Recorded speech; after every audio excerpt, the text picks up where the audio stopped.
Hello everyone, আসসালামু আলাইকুম। কেমন আছেন সবাই? আজকে আমি আপনাদের সাথে শেয়ার করব বিফ কিমা চপের ফুল রেসিপি। আশা করব আপনাদের সবার কাছে এই রেসিপিটি খুব ভালো লাগবে। তাহলে চলুন দেখে নেই আমি কিভাবে তৈরি করেছি বিফ কিমা চপ। বিফ কিমা চপ তৈরির জন্য প্রথমে আমি একটি প্যানে তেল নিয়েছি। এবার দিয়ে দিব 1 কাপ পরিমাণ পেঁয়াজ কুচি। পেঁয়াজগুলোকে ভালোভাবে ভেজে আমি এখানে দিয়ে দিব সামান্য পরিমাণ পানি। এবার আমি এক এক করে সবগুলো মশলা দিয়ে দিব। প্রথমে পানি দিয়ে নিয়েছি যাতে মশলাগুলো পুড়ে না যায়। প্রথমে আমি দিয়ে নিব 1 চা চামচ পরিমাণ লবণ, 1 চা চামচ পরিমাণ মরিচ গুঁড়া, 1 চা চামচ পরিমাণ হলুদ গুঁড়া, 1 চা চামচ পরিমাণ ধনিয়া গুঁড়া, 1 চা চামচ পরিমাণ জিরার গুঁড়া, 1.5 টেবিল চামচ পরিমাণ আদা রসুন পেস্ট, দিয়ে নেব 1/2 চা চামচ পরিমাণ গোলমরিচের গুঁড়া। এবার আমি মশলাগুলোকে খুব ভালো করে বেশ কিছুক্ষণ কষিয়ে নেব। কষানো হয়ে গেলে আমি এখানে গরুর মাংসের কিমাটা দিয়ে দিব।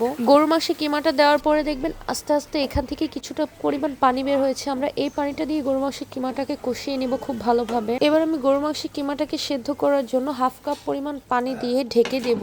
ভালোভাবে সেদ্ধ হয়ে গেলে যখন পানিটা শুকিয়ে যাবে তখন আমি একটা বাটিতে বেড়ে নিব। এবার আমি কিমা চপের জন্য আলু ভর্তাটা রেডি করে নিব। এই জন্য আমি প্রথমেই সেদ্ধ আলু নিয়ে নিয়েছি, সাথে নিব কাঁচামরিচ কুচি, ধনিয়া পাতা কুচি আর পেঁয়াজের বেরেস্তা। আপনারা চাইলে কাঁচা পেঁয়াজ দিয়ে করতে পারেন, কিন্তু আমার পেঁয়াজ বেরেস্তা দিয়ে আলুর চপ খেতে বা এই ধরনের কিমা চপ খেতে খুব বেশি ভালো লাগে। দিয়ে দিব 1/2 চা চামচ পরিমাণ 5 ফোড়ন গুঁড়া আর দিয়ে দিব একটা ম্যাগি স্বাদে ম্যাজিক মশলা। এই ম্যাগি মশলাটা কিন্তু আলুর চপের স্বাদকে অনেক অংশে বাড়িয়ে দিবে। এবার আমি সবকিছু একসাথে মিশিয়ে নিব। এবার ম্যাশ করা আলুর সাথে সবগুলো মশলাকে খুব ভালো করে মাখিয়ে নিব।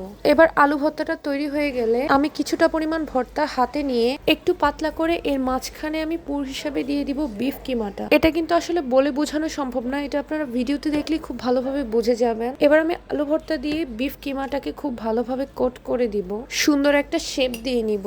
এই তো তৈরি হয়ে গেল খুব মজাদার বিফ কিমা চপ। এটা আপনারা ফ্রোজেন করে রেখে কিন্তু রমজান মাস জুড়ে খেতে পারবেন। এই চপটি কিন্তু স্বাদের দিক থেকে অতুলনীয়। আশা করছি আপনারা সবাই এটি বাসায় ট্রাই করবেন। ভালো থাকবেন সবাই। আল্লাহ হাফেজ।